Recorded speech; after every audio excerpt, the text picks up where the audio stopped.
Bismillahirrahmanirrahim. Assalamualaikum warahmatullahi wabarakatuh. Sahabat yang beriman, malaikat Jibril sebagai malaikat yang selalu menyampaikan wahyu untuk utusan Allah Subhanahu wa Ta'ala tentu banyak dikenal umat Muslim. Di dalam Al-Quran, malaikat Jibril setidaknya disebutkan 2 kali, yaitu pada surat Al-Baqarah ayat 97 dan 98 dan surat At-Tahrim ayat 4. Bahkan ia memiliki beberapa julukan seperti Ruhul Amin dan Ruhul Kudus serta Ar-Ruh Amin. Dalam berbagai riwayat dan hadis sahih, keberadaan malaikat Jibril selalu disampaikan, terutama ketika menyampaikan wahyu kepada Rasulullah Shallallahu Alaihi Wasallam. Misalnya saat pertama kali menyampaikan wahyu, malaikat Jibril menunjukkan wujud aslinya. Ia menjadi sebuah kebesaran yang ditunjukkan kepada Rasulullah Shallallahu Alaihi Wasallam. Lantas, berapa sebenarnya usia malaikat Jibril? Dalam kitab Maulid Simtuduror karya Al-Arif Billah Al-Qutbil Wujud Al-Habib Ali bin Muhammad bin Husain Al-Habsi, bahwa Allah sebelum menciptakan segala sesuatu, maka Allah menciptakan Nur Muhammad Rasulullah Shallallahu Alaihi Wasallam dari nurnya Allah Subhanahu wa Ta'ala, yang kemudian dari nur Rasulullah Shallallahu Alaihi Wasallam tersebut baru tercipta bumi, bulan, malaikat, surga, dan lain-lain. Suatu ketika malaikat Jibril alaihissalam mendatangi Rasulullah Shallallahu Alaihi Wasallam. Kemudian Rasulullah bertanya kepada Jibril, "Berapakah usiamu wahai Jibril?" Jibril kemudian menunjuk pada sebuah bintang dan berkata, "Tahukan engkau wahai Rasulullah tentang bintang itu?" Rasulullah lalu bertanya, "Mengapa dengan bintang itu wahai Jibril?" Lalu kata Jibril, "Ketahuilah, jika bintang itu hanya dapat dilihat 70.000 tahun sekali, dan aku sudah melihat bintang itu sebanyak 70.000 kali, maka itulah umurku wahai Rasulullah."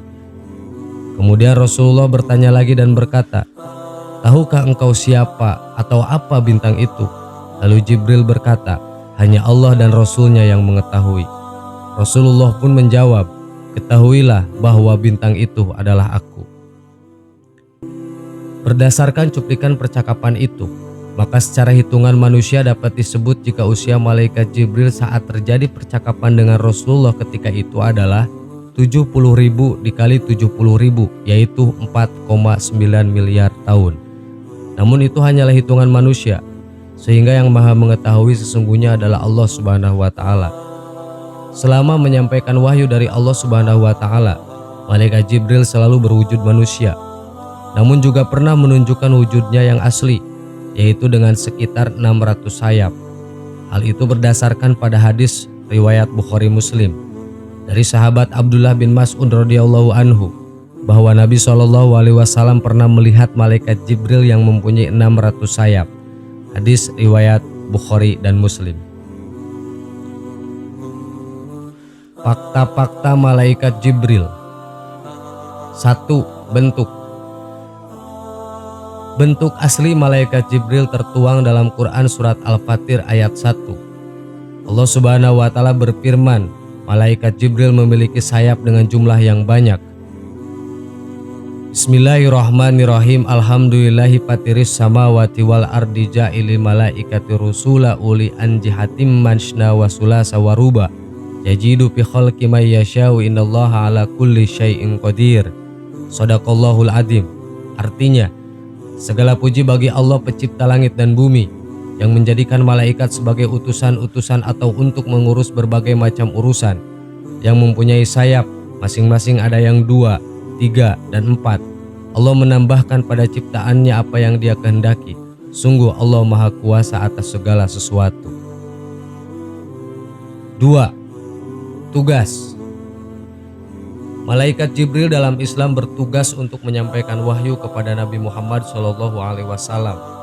Hal itu tertuang dalam Quran surat Al-Baqarah ayat 97 dan 98 yang berbunyi artinya, "Katakanlah Muhammad, barang siapa yang menjadi musuh Jibril, maka ketahuilah bahwa dialah yang telah menurunkan Al-Quran ke dalam hatimu dengan izin Allah, membenarkan apa yang kitab-kitab yang terdahulu dan menjadikan petunjuk serta berita gembira bagi orang-orang yang beriman."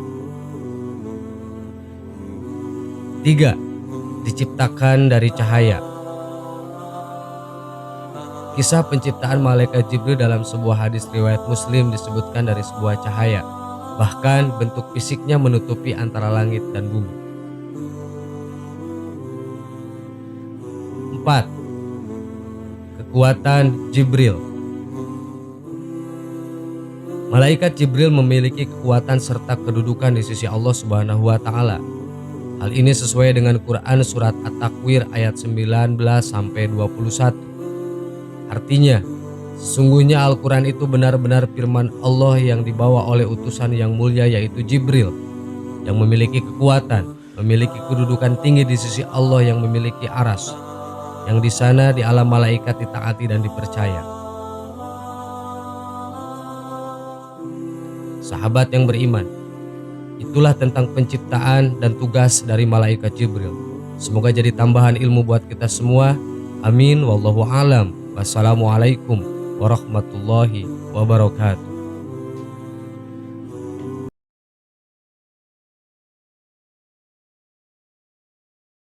Bismillahirrahmanirrahim. Assalamualaikum warahmatullahi wabarakatuh. Sahabat yang beriman, doa merupakan salah satu ibadah untuk meminta ampun serta memohon kepada Allah Subhanahu wa taala. Bukan hanya sekedar kalimat-kalimat yang diucapkan secara lisan, tapi juga ada kondisi di mana doa kita akan dikabulkan. Salah satunya kita meminta doa kepada seseorang.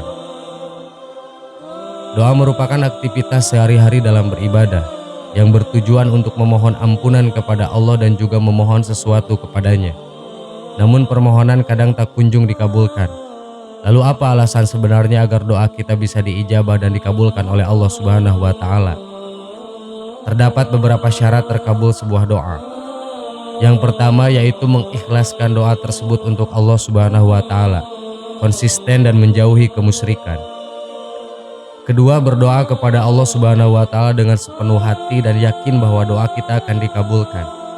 Seperti sabda Rasulullah SAW, berdoalah kepada Allah dengan keyakinan bahwa doa tersebut akan dikabulkan, dan ketahuilah sesungguhnya Allah tidak mengabulkan doa dari hati yang lalai dan berpaling. Hadis riwayat Tirmidzi dan Al-Hakim. Ketiga yaitu berdoa kepada Allah Subhanahu wa taala dengan menyebut nama dan sifat Allah. Misalnya ya Rahman, ya Rob, ya Allah dan sebagainya. Sebagaimana yang tertera pada surat Al-A'raf ayat 180 yang berbunyi, Walillahi asmaul husna fa'udzu biha wa darul ladzina yulhiduna fi asma'ihi sayuzauna ma kanu ya'malun. Artinya, hanya milik Allah asmaul husna, maka bermohonlah kepadanya dengan menyebut asmaul husna itu, dan tinggalkanlah orang-orang yang menyimpang dari kebenaran dalam menyebut nama-namanya. Nanti mereka akan mendapat balasan terhadap apa yang telah mereka kerjakan. Kemudian yang keempat, perlunya waktu-waktu khusus yang kita gunakan untuk memohon ampun serta memohon sesuatu kepada Allah yang memiliki kemungkinan lebih besar untuk dikabulkan doa, yaitu pada saat bersujud, di akhir malam dan di bulan Ramadan. Selain beberapa hal yang telah disebutkan tadi, ternyata terdapat hal istimewa lain di mana doa kita bisa dikabulkan oleh Allah Subhanahu wa taala dengan doa orang tertentu, yaitu satu orang sakit. Sebagaimana yang telah dijelaskan oleh Imam An-Nawawi dalam kitab Doa Az-Zakar sebagai berikut. Umar bin Khattab telah berkata bahwa Rasulullah SAW bersabda, bila kamu mengunjungi orang sakit, mintalah ia untuk mendoakanmu, karena sesungguhnya doa mereka sama dengan doa para malaikat. Hadis riwayat Ibnu Majah. Hadis yang dikutip dari Imam An-Nawawi ini menunjukkan selain mendoakan orang yang sedang sakit untuk lekas sembuh, sebaiknya kita juga minta keikhlasan hati kepada yang sedang sakit untuk mendoakan kita, karena doa orang sakit setara dengan doa para malaikat. Ini dikarenakan orang sakit akan lebih ingat kepada Allah dan sering berzikir kepadanya. Dirinya seakan-akan bersih dari dosa saking seringnya berzikir seperti para malaikat. 2. Doa orang tua. Sebagaimana yang telah disebutkan dari Anas bin Malik radhiyallahu anhu, Nabi SAW bersabda, tidak doa yang tidak tertolak yaitu doa orang tua, doa orang yang berpuasa dan doa seorang musafir. Hadis riwayat Baihaqi. Dalam dua hadis ini disebutkan umum, artinya mencakup doa orang tua yang berisi kebaikan atau kejelekan pada anaknya. Sahabat yang beriman, kesimpulannya, mungkin itu tadi adalah penjelasan mengenai doa yang kemungkinan besar diijabah oleh Allah Subhanahu wa taala. Meminta doa kepada orang sakit memanglah hal yang aneh jika kita tidak pernah melakukannya.